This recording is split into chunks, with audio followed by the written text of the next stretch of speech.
बिस्मिल्लाहिर्रहमानिर्रहीम। Last time हमने start किया हुआ था नायोसोम्स। तो नायोसोम्स में हमने प्रीवियसली जो आखिरी लेक्चर में डिस्कस किया था वो मेथड ऑफ प्रिपरेशन था। मेथड ऑफ प्रिपरेशन में हमने कहा कि ये सिमिलर मेथड्स हैं as we have described in liposomes, but some of them have been selected for niosomes, in which the two methods which were primarily used for liposomes are physical dispersion method and solvent dispersion method. In physical dispersion method, we are actually using for niosome preparation hand-shaken method. We are not using non-shaken because we actually prepare unilamellar vesicles by using hand-shaken. Non-shaken was to prepare unilamellar vesicles. So hand-shaken method can provide us unilamellar niosomes also. So we should use hand-shaken method. And there are some techniques which are used for processing of these niosomes which are prepared by hand-shaken method.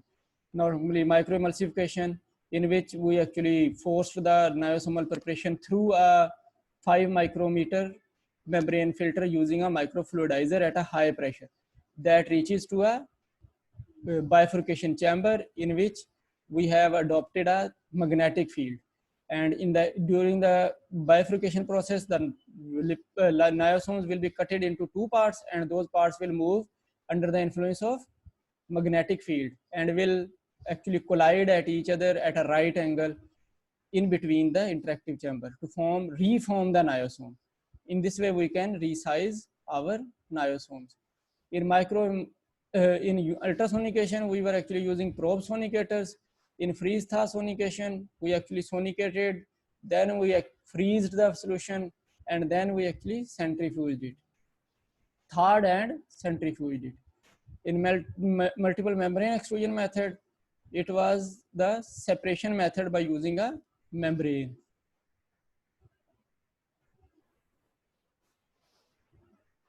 In a second method, which is solvent dispersion method, we actually used ether injection method and reverse phase evaporation method. It was actually discussed previously.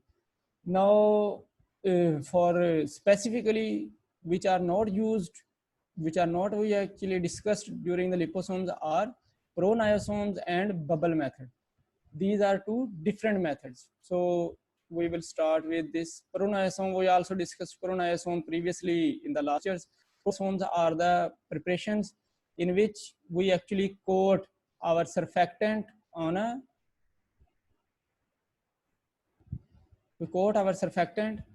any water soluble carrier such as sorbitol, and then we actually dry it, and the dried water soluble particles are, each particle will be covered with a surfactant, and this surfactant covered water soluble carrier is known as proniosome.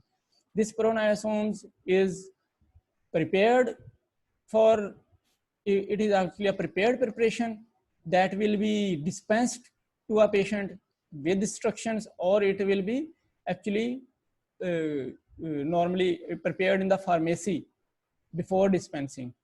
तो ये दोनों तरह compounding के process की भी हो सकती है या फिर ये फॉर प्रिपरेशन भी हो सकती है. अच्छा, दूसरा मेथड जो हम डिस्कस करते हैं वो इसको प्रिपरेशन का जो सेपरेट है उससे वो बबल मेथड कहलाता है. बबल से मुराद है एक्चुअली ब्लो, कि हम कोई चीज़ ब्लो कर दें, यानी कि हम कोई गैस किसी तरह से हम कोई गैस किसी सॉल्वेंट के अंदर ब्लो कर दें तो वो बबल्स प्रोड्यूस करेगी. तो ब्लोइंग का प्रोसेस गैस का इनटू अ सॉल्वेंट बबलिंग कहलाता है या बबल कहलाता है, बबल मेथड कहलाता है. तो इसमें हम फिर एक फ्लास्क, बबलिंग मेथड में हम एक, या बबल मेथड में हम एक फ्लास्क यूज करते हैं जो कि राउंड बॉटम फ्लास्क होती है. उसकी 3 नेक्स होती हैं. तो अगर मैं आपको दिखाऊं तो ये एक राउंड बॉटम फ्लास्क है, इसमें ये 3 नेक्स हैं. तो 3 नेक्ड फ्लास्क है. इसका पर्पस ये है कि हमने एक तो इसके अंदर हमने नायोसोमल प्रिपरेशन ली हुई है, या हमने इसमें लिए हुए हैं जो कि हमारे सर्फेक्टेंट्स हैं, तो हमारे नॉन आयनिक सर्फेक्टेंट्स हैं. इसमें हमने ड्रग ली हुई है, इसमें हमने वो वाटर जिसके अंदर हमने उनको इंट्रैप करना है वो लिया हुआ है. इन अदर वर्ड्स आप कहें कि ये हमारी एक इमल्शन होगी जिसमें हमने नॉन आयनिक सर्फेक्टेंट, या सस्पेंशन होगी जिसमें हमने नॉन आयनिक सर्फेक्टेंट्स को, ड्रग को, कोलेस्ट्रॉल को सस्पेंड किया हुआ है. वो इस फ्लास्क के अंदर हमने डाली हुई है, राउंड बॉटम फ्लास्क में. इसको हमने एक वाटर बाथ के ऊपर, जिसको थर्मोस्टेट के साथ हमने कनेक्ट किया हुआ है और हमने उसका टेम्परेचर 70 डिग्री सेंटीग्रेड मेंटेन किया हुआ है, उसके ऊपर इसको प्लेस कर दिया है। इसकी जो 3 नट्स हैं, उन 3 में से एक हम थर्मोमीटर के लिए यूज करते हैं, जिससे हम इसका अंदर का टेम्परेचर चेक करते हैं, यानी कि हमने 70 डिग्री मेंटेन किया है, क्या वो 70 डिग्री सेंटीग्रेड इस बॉटल के अंदर भी मेंटेन है या नहीं है। अच्छा, दूसरा हम एक नेक जो यूज करते हैं वो नाइट्रोजन की सप्लाई के लिए यूज करते हैं। तो नाइट्रोजन की सप्लाई हम इसमें इंट्रोड्यूस करते हैं so that we can produce bubbles with in this solution, जो कि हमने इसमें सोल्यूशन डाला हुआ है। और एक तीसरी है जिसमें हम फिर नाइट्रोजन को, वो बबल प्रोड्यूस करती है और फिर यहाँ से बाहर आ जाती है, तो वो वाटर कूल्ड रिफ्लेक्स के तौर पे वर्क करती है, यानी कि हम यहाँ से कूलिंग, यहाँ से कूल्ड वाटर इसके अंदर यहाँ पे सप्लाई करते हैं ताकि नाइट्रोजन यहाँ से इजीली बाहर आ सके। नाइट्रोजन क्योंकि बहुत लो टेम्परेचर पे होती है, गैसियस फॉर्म में भी, और फिर उसके बाद लिक्विड फॉर्म में वो -196 डिग्री सेंटीग्रेड पे जाती है। तो जब हम 70 डिग्री सेंटीग्रेड नाइट्रोजन को गुजारते हैं तो नाइट्रोजन ऐसे ही, क्योंकि स्पीड से गुजर जाती है, तो नाइट्रोजन अंदर से गुजर के वैसे ही वापस ऊपर को आना शुरू हो जाती है, तो वो ऊपर को आके प्रेशर बिल्ड करना शुरू हो जाती है इसके अंदर काफी ज्यादा। तो वो हम उनको उसको कूल करते हैं, हमने ये वाटर रिफ्लेक्स यहाँ पे लगाया होता है ताकि वो इसको कूल कर सके, वो कूल करके उसका प्रेशर कम करती है। तो एक्चुअली प्रेशर कम होके फिर वो यहाँ से इवैक्यूएट होना शुरू होती है, वापस आना शुरू होती है। इसको हमने रेलिंग किया होता है इसी के साथ, नाइट्रोजन के साथ। तो अगर मेथड को देखें तो हमने एक राउंड बॉटम फ्लास्क ली है जिसकी 3 नेक्स हैं। उन 3 नेक फ्लास्क को हमने वाटर बाथ के अंदर कंट्रोल टेम्परेचर के ऊपर प्लेस किया हुआ है। अब वाटर कूल रिफ्लेक्स और थर्मोमीटर जो है वो हम पोजीशन कर देते हैं इन 2 नेक्स, और जो थर्ड नेक है उसके अंदर हम नाइट्रोजन से सप्लाई देना शुरू हो जाते हैं। सरफेक्टेंट कोलेस्ट्रॉल जो कि डिस्पर्स्ड होता है homogeneously in water aqua solution buffer में, या फिर हम जो अगर लिपोफिलिक पार्ट है उनको हमने किसी ऑर्गेनिक फेज में, और हाइड्रोफिलिक जो है वो हमने वाटर में डाले हुए होते हैं और इनकी हमने इमल्शन बनाई होती है। इन अदर वर्ड, क्योंकि सरफेक्टेंट एम्फीफिलिक हैं तो वो वाटर के अंदर स्टेबल होते हैं, तो कोलेस्ट्रॉल को भी वो साथ में अटैच कर लेते हैं। तो कोलेस्ट्रॉल विद सरफेक्टेंट वाटर में स्टेबल होता है, वाटर में डिस्पर्सिबल होता है। तो हम एक सस्पेंशन बना लेते हैं बफर के अंदर, होमोजीनियस डिस्पर्शन इसको कहते हैं हम, कि एक ही साइज की डिस्पर्शन अचीव कर ली जाए सरफेक्टेंट कोलेस्ट्रॉल के कॉम्बिनेशन मालिक्यूल की। जब सिमिलर एक जैसी हम डिस्पर्शन अचीव हो जाएगी तो उसको हम होमोजीनिटी कहेंगे। तो सरफेक्टेंट और कोलेस्ट्रॉल को हमने डिस्पर्स कर लिया in an aqua solution buffer में। उसके अंदर हमने अब नाइट्रोजन को, जो हमने एक में सप्लाई लगाई हुई थी, उसको बबल करना है। तो जब हम बबल करेंगे तो नाइट्रोजन इसके अंदर से पास करेगी, तो नाइट्रोजन राउंड शेप में गुजरेगी। जब नाइट्रोजन एक राउंड शेप में सॉल्वेंट के अंदर से पास करेगी तो फिर सॉल्वेंट जो है वो जो सरफेक्टेंट्स और कोलेस्ट्रॉल जो है वो उस बबल के इर्द गिर्द बनना शुरू हो जाएंगे। क्या, कैसे? क्योंकि उसके बाहर लिक्विड है तो हाइड्रोफिलिक पार्ट उस लिक्विड में आ जाएंगे। लिपोफिलिक को चाहिए कोई ना कोई विसिनिटी जिसके अंदर लिपोफिलिक पार्ट एम्बेड हो सके, तो लिपोफिलिक जाएगा अवे फ्रॉम वाटर। तो अवे फ्रॉम वाटर जानते हुए वो फिर चूज करेगा कि वो उस जो एक जिसमें गैस है यानी कि नाइट्रोजन है उस पार्ट के अंदर वो एम्बेड हो जाए, तो एक लेयर बनना शुरू हो जाएगी। ये एक यूनिलेमुलर, एक सिंगल लेयर बनना शुरू हो जाएगी जिसमें वाटर सरफेक्टेंट का बाहर ड्रॉपलेट के, जो कि बबल है ऑफ द नाइट्रोजन, उसके बाहर जो है वो hydrophilic part of the surfactant, और उसके अंदर lipophilic part of the surfactant बनना शुरू हो जाएगा। तो एक लेयर बनना शुरू हो जाएगी, तो बबल उसी वक्त गायब हो जाता है। जब बबल गायब हो जाएगा तो वो जो एक लेयर फॉर्म्ड है उसमें वो जो लिपोफिलिक अरेंज हुआ था on the inner side of the bubble, वो भी वाटर के अंदर आना शुरू हो जाएगा। तो in order to protect it, वो इसी तरह की कोई दूसरी मेम्ब्रेन जो कि किसी दूसरे बबल के ऊपर बनी हुई होगी, उस दूसरे बबल की मेम्ब्रेन के सामने आना शुरू हो जाएगी, बाय लेयर बनना शुरू हो जाएगी, और फिर वो बाय लेयर इसी तरह से राउंड शेप लेना शुरू कर देगी, राउंड शेप लेके तकरीबन उसी साइज का जिस साइज का वो बबल बना था नाइट्रोजन का। तो बहुत स्मॉलर बबल होते हैं नाइट्रोजन के, माइक्रोन या नैनो साइज के होते हैं, तो वो नैनो साइज की मेम्ब्रेन्स बनती हैं, और नैनो साइज की मेम्ब्रेन ही बायलेयर में बनती है, और वो फिर एक central vesicle aqueous vesicle entrap कर लेती है। तो बहुत स्मॉल साइज के आप यूनिलेमुलर वेजिकल्स बना सकते हैं बाय बबल मेथड। इससे हमें स्पेसिफिकली कोई ज़्यादा रीसाइजिंग की भी ज़रूरत नहीं होती, हम बहुत स्मॉल साइज के कम्पैक्ट बना लेते हैं। अच्छा, लास्ट स्टेप्स में एक दफ़ा आपको रिपीट कर देता हूँ। लास्ट स्टेप्स में ये था कि जब हमने एक्वस सोल्यूशन में सर्फेक्टेंट्स को, कोलेस्ट्रॉल को अलोंग विद ड्रग जो हमने उसमें इंट्रैप करानी है, इसको हमने डिस्पर्स किया है सर्फेक्टेंट में, तो हम उसको डिस्पर्स करेंगे until unless it becomes a homogeneous with in that aqueous solution. Homogeneous से मुराद, क्योंकि ये सॉल्युबल नहीं होगा, सर्फेक्टेंट भी एम्फीफिलिक है, कोलेस्ट्रॉल भी वाटर में सॉल्युबल नहीं होगा एक्वस सोल्यूशन में, तो ये डिस्पर्स करेंगे, ये सस्पेंशन बनाना शुरू होंगे। तो जितना हम उसको शेक करते रहेंगे इसका साइज छोटा होता जाएगा, स्मॉल होता जाएगा, यानी कि हम इनको शेक करेंगे, डिस्पर्स करेंगे, इसको हम डिस्पर्स करने का प्रोसेस कहेंगे। तो एनी डिस्पर्सिंग इक्विपमेंट यूज किया जा सकता है। तो हम उसको डिस्पर्स करते रहें अनटिल एक जैसा साइज अचीव हो जाए। वो एक जैसा साइज, क्योंकि ये मिल्की सोल्यूशन बनाते हैं, तो दो जो मिल्की सोल्यूशन है वो होमोजीनियस हो जाता है, मिल्की अपीयरेंस एक जैसी हो जाती है, कहीं डार्क ज्यादा और कहीं कम नहीं रह जाती, इसको होमोजीनिटी कहेंगे हम। तो हमने डिस्पर्शन करनी है टिल होमोजीनिटी या homogeneous preparation is form, till homogeneous preparation is form, number 1। Number 2, अब हमने उसमें नाइट्रोजन को बबल करना है, नाइट्रोजन को पास करना है। तो नाइट्रोजन जब उसमें से गुजरेगी, तो नाइट्रोजन क्योंकि गैस है तो वो बहुत कम टेम्परेचर के ऊपर स्टेबल रहती है। हम उसको फोर्स से अगर गुजार देंगे विद इन द सोल्यूशन, तो वो सोल्यूशन के अंदर बबल की फॉर्म में गुजर पास करती जाएगी, चलती जाएगी और वापस ऊपर को आना शुरू हो जाएगी, क्योंकि टेम्परेचर बहुत ज्यादा है तो वो वापस ऊपर को वेपरेट करना शुरू हो जाएगी। तो जितना टाइम वो स्टे करेगी विद इन द सोल्यूशन, अब गौर से सुनना है, ये नाइट्रोजन का बबल, नाइट्रोजन गैस आई है, उसने एक बबल फॉर्म किया है in the flask, round bottom flask में, और उसके अंदर क्योंकि हमने डिस्पर्स किया होते सर्फेक्टेंट और कोलेस्ट्रॉल, तो वो सर्फेक्टेंट्स कोलेस्ट्रॉल के साथ मिलके उस बबल के ऊपर लेयर बनाना शुरू हो देंगे। ये राउंड बबल है इस तरह से, तो इसके ऊपर एक सर्फेक्टेंट और सर्फेक्टेंट और कोलेस्ट्रॉल अटैच होना शुरू हो जाएंगे। जब वो अटैच हो जाएंगे तो एक राउंड सिंगल लेयर उसके ऊपर बनना शुरू हो जाएगी बबल की। बबल तो ऐसा ऐसा ऊपर को गुजर जाएगा, तो ये बाहर नहीं जा सकती लेयर, तो ये लेयर दोबारा वाटर के अंदर आ जाएगी। वाटर के अंदर आने की वजह से ये लेयर का जो हाइड्रोफोबिक पार्ट है वो एक्सपोज हो जाएगा इनटू वाटर, तो वो अपने आप को चाहेगा प्रोटेक्ट करना।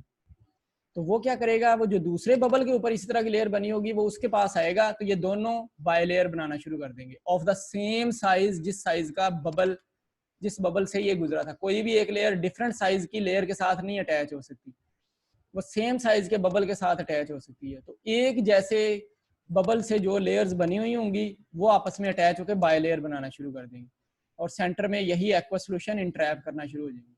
तो ये मेथड से हम जो नायोसोम बना लेंगे, ये मेथड बबल मेथड कहलाएगा। हाँ जी, आई थिंक ये कंफ्यूजन नहीं होगी, अब ये समझ आ गया होगा। अच्छा, अब इसके बाद बाकी मेथड्स तो वैसे ही थे, यानी कि सॉल्वेंट डिस्पर्शन का हमने कहा कि हम ने लास्ट लेक्चर में देख लिया था। सॉल्वेंट डिस्पर्शन में हम ईथर इंजेक्शन मेथड यूज करते हैं, तो वो ईथर इंजेक्शन मेथड से, या हम रिवर्स मेथड यूज करते हैं, रिवर्स इमल्शन मेथड जो है, रिवर्स इवेपोरेशन। अच्छा, अब जो थोड़ा सा एनालिसिस की तरफ आ जाए हम, कि हमने एनालाइज करना है, तो सबसे पहला प्रॉब्लम ये होता है कि हमने, क्योंकि ड्रग लोड की होती है, ये कैरियर्स हैं, तो कैरियर्स में हमने ड्रग लोड की हुई है। तो ड्रग या तो हमने पैसिव लोडिंग से ड्रग लोड की होती है या हमने एक्टिव लोडिंग से। याद होगा आप सबको, passive loading and active loading. Passive loading हमने कहा वो है जिसमें ड्रग ऑटोमेटिकली लोड हो जाएगी without the expenditure of energy और any other process. If the drug is loaded within the niosomes automatically during the process of manufacturing without the use of energy, then this process is known as passive loading. And active loading, if the drug is not loaded automatically, and drug is loaded when we have actually prepared our niosomes first, and then we are loading the drug by using an energy mechanism. This is known as active loading. तो normally जो भी method हो हमारा loading का, active हो या passive loading हो, active और पैसिव लोडिंग के बाद हमें ये लाजमी चेक करना होता है कि कितनी ड्रग, कितने परसेंटेज ऑफ ड्रग जो है वो नायोसोम के अंदर लोड हो गई है और कितनी ड्रग जो है वो बाहर के सॉल्वेंट में है। क्योंकि अगर हमने कहा कि ड्रग जो थी वो हाइड्रोफिलिक थी, तो वो तो उस सोल्यूशन में भी होगी ना, जो सोल्यूशन जिसके अंदर ये नायोसोम सस्पेंड हुए हैं। तो फिर हमें फाइंड करना होगा कि कितनी ड्रग अनलोडेड है और कितनी ड्रग जो है वो लोडेड है। तो हमने नॉर्मली ये सेपरेट करने होते हैं नायोसोम्स में से जो हमारी अनइंट्रैप्ड ड्रग होती है, यानी कि वो ड्रग जो कि नायोसोम के अंदर इंट्रैप नहीं हो सकी, नायोसोम के अंदर लोड नहीं हो सकी, उसको हमने सेपरेट करना होता है। फिर हम इसका एनालिसिस करते हैं कि नायोसोम में कितनी ड्रग है या नायोसोम का साइज कितना है, कैसा है, ये सारा कुछ हम उसके बाद एनालिसिस करते हैं। तो कुछ टेक्निक्स हैं जिसमें हम सेपरेट करते हैं अनइंट्रैप्ड ड्रग को। इनमें से एक डायलिसिस है, दूसरी जेल फिल्ट्रेशन है, तीसरी सेंट्रीफ्यूगेशन है।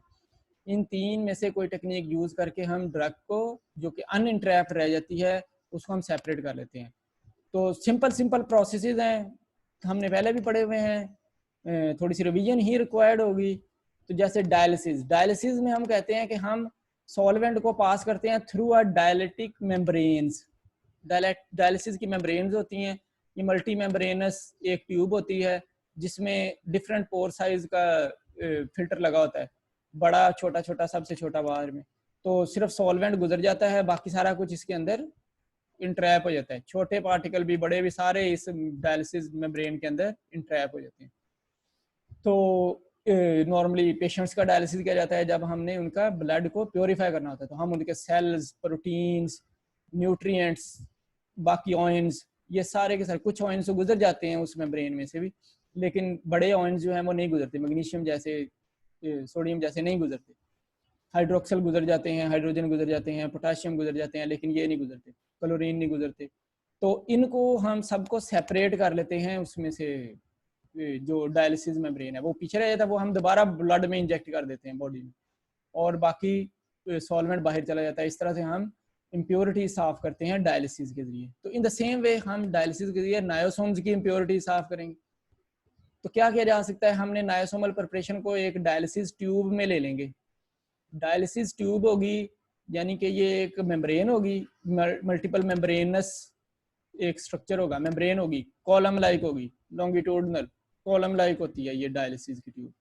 नॉर्मली 2.5 सेंटीमीटर तक इसका डाया होता है, इतने डाय की होती है, यानी कि ये इतने डाय की है, ये सामने 2.5 सेंटीमीटर तक, 1 इंच जिसको हम कहते हैं, इतना डाया होता है, इतने डाय की ये मेम्ब्रेन होती है, लॉन्गिट्यूडनल मेम्ब्रेन है, जिसका दोनों एंड्स ओपन होते हैं, ये दोनों साइड से ओपन होती है।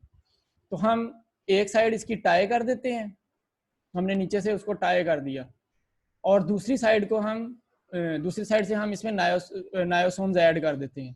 नॉर्मली हम 1 ml से शुरू करते हैं, 1 ml, 2 ml या 10 ml, जितनी कैपेसिटी आपकी ट्यूब की है। अगर एक नॉर्मल ट्यूब है तो वो 1 ml से 2 ml होल्ड कर सकती है, उससे ज़्यादा फिर वो ओवरफ्लो करने लग जाता है। तो हम 1 ml उसमें डालते हैं, तो रिप्रेजेंटेटिव सैंपल, यानी कि जिस तरह से रिप्रेजेंटेटिव सैंपल लिया जाता है, तो रिप्रेजेंटेटिव सैंपल हम उसमें डालते हैं, हमें पता लग जाता है अनइंट्रैप्ड कितनी है, हम उसमें से वो माइनस करके फिर इंट्रैप्ड ड्रग निकाल लेते हैं।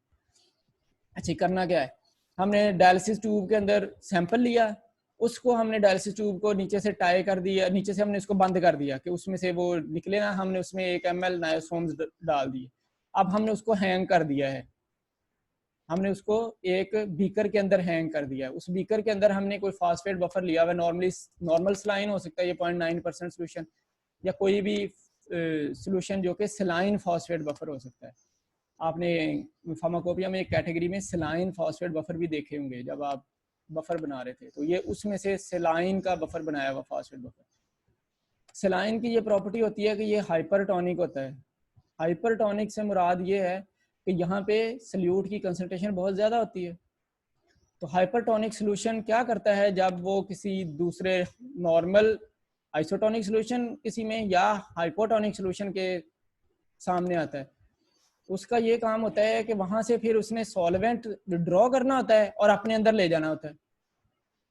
एक ऑस्मोटिक प्रेशर डेवलप हो जाता है from less concentrated solution towards a high concentrated solution. तो बाहर हमारा हाई कंसंट्रेशन सलाइन सोल्यूशन पड़ा है, फास्फेट सलाइन सोल्यूशन, तो जो सोल्यूशन सॉल्वेंट होता है नायोसोम्स के बाहर, नॉर्मली अंदर से तो नायोसोम लीक नहीं करते, हमने कहा इनमें लीकेज प्रॉब्लम कम होता है, अंदर से तो नहीं निकल सकता, ये जो नायोसोम है वो इंट्रैप हो जाता है with in the dialysis membranes, और जो फिर सॉल्वेंट होता है वो बाहर जो जिसके अंदर ये डिस्पर्स होता है वो सारे का सारा यहाँ से सलाइन सोल्यूशन में जाना शुरू हो जाता है। हम इसको स्टर करते रहते हैं इस प्रोसेस को कंटिन्यू रखने के लिए, क्योंकि जो सलाइन सोल्यूशन इन कांटेक्ट है वो रिप्लेस होना चाहिए विद फ्रेश सलाइन सोल्यूशन, फिर ही सारे का सारा सोल्यूशन उसमें से निकाला जा सकता है।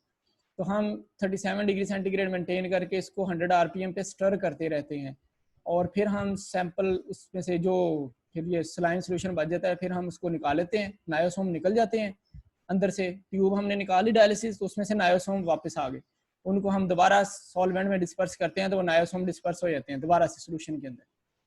अब वो जो सोल्यूशन होता है it doesn't contain any drug, उसमें अब ड्रग नहीं रहेगी, क्योंकि ड्रग तो नायोसोम के अब अंदर ही है, बाहर वाली तो हमने सारी निकाल ली है, तो अब वो सिर्फ नायोसोम्स हैं जो कि ड्रग कंटेन करते हैं। तो जो सलाइन सोल्यूशन है इसको हम इसका सैंपल लेंगे, इसको हम स्पेक्ट्रोफोटोमेट्रिकली चेक कर लेंगे कि इसमें ड्रग की कितनी क्वांटिटी है, ये हम टोटल ड्रग से सब्सट्रैक्ट कर देते हैं, तो रिमेनिंग ड्रग क्या होगी, वो ड्रग होगी जो कि एंट्रैप्ड ड्रग होगी, या इसको मेजर करने का और भी तरीका होता है। तो ये इस तरह हम फार्मूला लगा करते हैं, वो मैं आपको फार्मूला अगले स्लाइड में दिखा देता हूँ। दूसरा मेथड है जो कि जेल फिल्ट्रेशन कहलाता है। जेल फिल्ट्रेशन में हम एक जेल लाइक कॉलम यूज करते हैं, जेल कॉलम यूज करते हैं। तो जेल कॉलम जो होता है उसका पर्पस ये होता है कि इसने किसी ना किसी चीज को रिटेन रखना है और किसी चीज को पास होने देना है। जेल की ये एबिलिटी होती है कि वो जेल जिसके साथ इंटरेक्ट कर सकती है, जिसके साथ उसका इंटरेक्शन होता है, उस इंटरेक्शन वाले सब्सटेंस को होल्ड कर लेती है और बाकी को ये गुजरने देती है। तो कॉलम में से अगर हम गुजार दें, जैसे हमने लिपोसोम में पढ़ा था, हमने एक जेल को ड्राई किया था एक टेस्ट ट्यूब के अंदर, उसके बाद हमने उसके अंदर लिपोसोम डाले थे, तो उसने लिपिड्स को होल्ड कर लिया और सॉल्वेंट को यहाँ से गुजरने दिया नीचे, वो नीचे बैठ गया सॉल्वेंट। इसी तरह से हमारे पास ये जैसे वो वहां पे भी हमने देखा था एक सेफाडेक्स G25 कॉलम है। Sephadex G25 specifically amphiphilic particles को होल्ड करने के लिए होता है। आइदर ये लिपिड्स जो कि एम्फीफिलिक हो सकते हैं, या ये हमारे नॉन आयनिक सरफेक्टेंट्स या नायोसोम या liposomes, in other words niosomes और लिपोसोम्स ये हमारे एम्फीफिलिक होते हैं, ये इनको होल्ड करने के लिए होता है। तो सेफाडेक्स G25 जो है, जब हम नायोसोमल प्रिपरेशन डालते हैं इस कॉलम के अंदर, तो ये जो नायोसोम्स है उनको होल्ड कर लेता है, उनको अटैच कर लेता है, वो जुड़ जाए यहाँ पे, और बाकी क्या गुजरना शुरू हो जाता है, वहां से बाकी सारा लिक्विड पास करना शुरू हो जाता है। हम नॉर्मली एक मोबाइल फेज चूज करते हैं कि ये गुजरे, तो वो मोबाइल फेज हमारा नॉर्मल सलाइन सोल्यूशन होगा या फॉस्फेट बफर, जिस तरह से हमने यहाँ पे यूज किया है, तो वो भी इसी तरह से होगा फॉस्फेट बफर। तो वो सारे का सारा सॉल्वेंट लेके चला जाएगा बाहर वाला, और नायोसोम इस कॉलम के अंदर रह जाएंगे। तो फिर हम अगर एंटी सॉल्वेंट डालें, यानी कि हम वाटर डालें, तो ये सेफाडेक्स G25 जो है और उसको चार्ज कर दे, तो सेफाडेक्स G25 उसको छोड़ देगा नायोसोम्स को, तो वो फिर नायोसोम आना शुरू हो जाएंगे, तो वो इसमें से निकाले जा सकते हैं। अच्छा, तो जेल फिल्ट्रेशन टेक्निक है जिसमें हमने एक जेल लाइक कॉलम यूज किया है, जैसे सेफाडेक्स G25 है। It has the ability to withheld और टू स्टॉप और to restrict amphiphilic molecules, normally liposomes, niosomes और any other materials, and then the solvent will be eluted with the help of buffer salines or normal saline solution. This process is known as gel filtration. This normal saline will be evaluated for drug concentration. Third process is centrifugation. Centrifugation में हमने क्या करना है, नायोसोमल suspension को हमने centrifuge कर देना है इन सेंट्रीफ्यूज मशीन एट 3000 और मोर आरपीएम स्पीड, और फिर हमने उसमें से, ताकि वो जो नायोसोम्स है वो नीचे सेडिमेंट कर जाए, वो नीचे बैठ जाए, क्योंकि सेंट्रीफ्यूगेशन से जो पार्टिकल जिनका वेट ज्यादा होता है वो नीचे बैठ जाते हैं। वो जब नीचे बैठ जाएंगे तो ऊपर सुपर नेटेंट बच जाएगा। ये सुपर नेटेंट जो होगा, ये सारे का सारा वो सोल्यूशन होगा जिसके अंदर जिसमें हमने इसको डिस्पर्स किया हुआ था नायोसोम्स को, तो हम सुपर नेटेंट निकाल लेते हैं, उसको हम एनालाइज कर लेते हैं उसी तरह से स्पेक्ट्रोफोटोमेट्रिकली, उसमें ड्रग का पता लग जाता है, और बाकी जो बच जाते हैं नीचे, वो नीचे बैठ के सॉलिड बन जाता है, वो पैलेट्स होते हैं, उनको हम दोबारा सस्पेंड कर देते हैं, रीसस्पेंड कर देते हैं एक नए सोल्यूशन के अंदर, तो वो फ्री होता है from unentrapped drug. Coming to no evaluation methods, तो एवेल्युएशन मेथड में सबसे पहला मेथड जो based on this separation technique था, वो इंट्रैपमेंट एफिशिएंसी है। जितनी जल्दी बस, कुछ पड़ा है नहीं और बस। किसके पास है ये ब्लू? ब्लू किसका है? ये आसान सा टेस्ट है, इंट्रैपमेंट एफिशिएंसी। अब हमने जब इंट्रैप ड्रग निकाल लिया तो अब हमारे पास नायोसोम बच गए हैं जिसमें इंट्रैप ड्रग होगी, जिसके अंदर ड्रग इंट्रैप्ड होगी। तो फिर हम क्या करेंगे, उस वेजिकल्स को जिनके अंदर हमने फाइंड कर लिया है कि ये इंट्रैप्ड ड्रग है। अच्छा, सेंट्रीफ्यूगेशन से नहीं डैमेज होते। सेंट्रीफ्यूगेशन प्रोसेस जो होता है वो बहुत एक डेलिकेट सा प्रोसेस है, यानी कि ये सिर्फ और सिर्फ ग्रेविटी का इफेक्ट लगाता है। ग्रेविटेशनल इफेक्ट की वजह से जो पार्टिकल हायर वेट के होते हैं वो नीचे जाना शुरू हो जाते हैं, वो नीचे सेटल हो जाते हैं। अगर आप ब्लड में से भी, ब्लड की भी सेंट्रीफ्यूगेशन करें तो जो सेल्स नीचे सेडिमेंट करते हैं, अगर आप उनको दोबारा से डिस्ट्रीब्यूट कर दें तो वो दोबारा इसी काबिल होंगे कि वो डिस्ट्रीब्यूट, क्योंकि वो डिस्ट्रॉय नहीं होते। अगर डिस्ट्रॉय हो जाए सेल्स तो सारा कलर जो है, हीम का कलर जो होता है वो ऊपर वाले सॉल्वेंट में भी आना शुरू हो जाए। तो इसका मतलब है कि सेंट्रीफ्यूगेशन सेल्स को डिस्ट्रॉय नहीं करता। अच्छा, इस इंट्रामेट, जल्दी जल्दी, इंट्रामेट एफिशिएंसी क्या है? इंट्रामेट एफिशिएंसी में हमने अब जो नायोसोम्स जिनके हमने अनइंट्रैप्ड वॉल्यूम निकाल लिया है, अब सिर्फ नायोसोम्स है, उनके हाइड्रोफिलिक पार्ट उसके अंदर जो है उसमें ड्रग हो सकती है, या लिपोफिलिक पार्ट जो उनकी मेम्ब्रेन्स है उसमें है, तो उसमें सिर्फ ड्रग हो सकती है। वो ड्रग जो है, उस ड्रग को हम निकालना चाहते हैं, तो उसके लिए हमने वेजिकल्स को एक्चुअली ट्रीट करना है विद सम सॉल्वेंट्स। उनमें हो सकता है एन प्रोपेनोल, जिसको हम 2 प्रोपेनोल भी कहते हैं, उसका हमने 1 ml ले लेना है, यानी कि 50% होना चाहिए। 50% हमने 2 प्रोपेनोल ले लिया है। 2 प्रोपेनोल ज़्यादातर यूज होता है, एन प्रोपेनोल एक्चुअली हम कहते हैं। ये और भी हो सकता है फंक्शनल ग्रुप पे, 3, 4, 5, 6 इस पे भी हो सकता है, या 1 भी हो सकता है। तो 1 ml हमने लेना है 50% एन प्रोपेनोल का, या हमने 1 ml लेना है 0.1% ट्राइटोन X100, ये सर्फेक्टेंट होता है, और ये सर्फेक्टेंट को सर्फेक्टेंट के साथ जाके कोगुलेट करता है, कोगुलेशन हो जाती है। तो सर्फेक्टेंट जो है कोगुलेट कर देते हैं, अंदर से जो कुछ भी होता है वो वहां से बाहर, जैसे हमने प्रोटामीन एग्रीगेशन पढ़ा था लिपोसोम में, तो ये सर्फेक्टेंट को सर्फेक्टेंट में डालें या किसी सॉल्वेंट को सर्फेक्टेंट में डालें तो सर्फेक्टेंट की कोगुलेशन हो जाती है। तो वो उसमें ये सर्फेक्टेंट है 0.1%, उधर भी पढ़ा था हमने।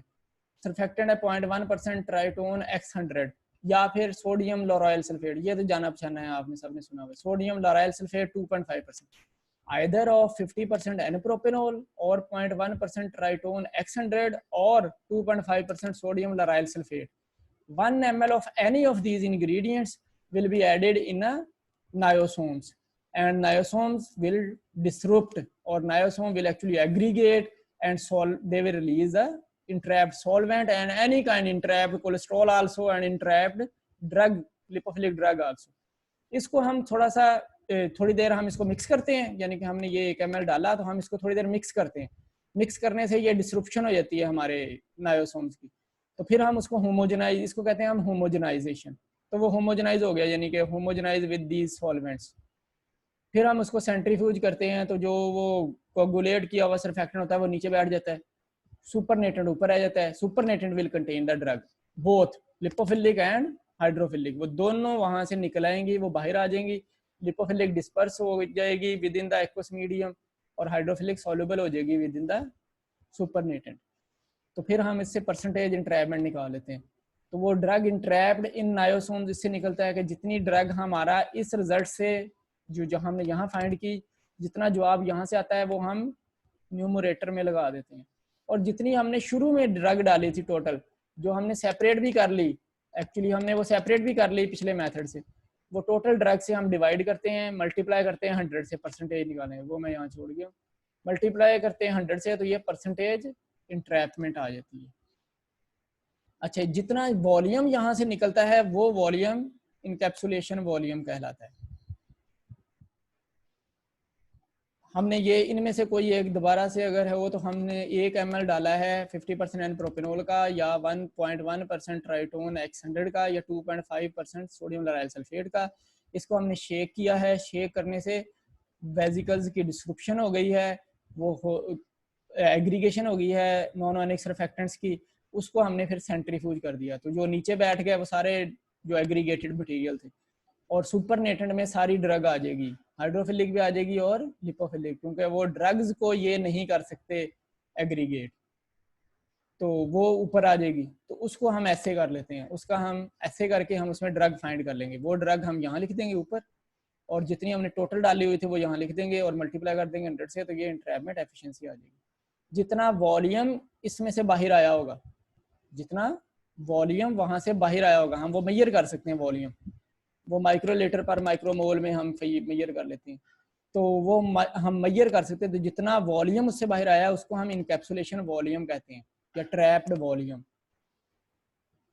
हमने 1 ml तो ये डाला था, तो 1 ml ये होगा उसमें, और रिमेनिंग क्या होगा, रिमेनिंग वो वॉल्यूम होगा जो लिपोसोम से बाहर आया है, तो जो रिमेनिंग होगा वो हम बाहर फाइंड कर लेंगे, इसको हम इंट्रैप्ड वॉल्यूम कहते हैं। थोड़ा सा ये रह गया, इन विट्रो ड्रग रिलीज। चलिए अच्छा बच्चों, कोई यानी कोई क्वेश्चन है तो अभी बता दें।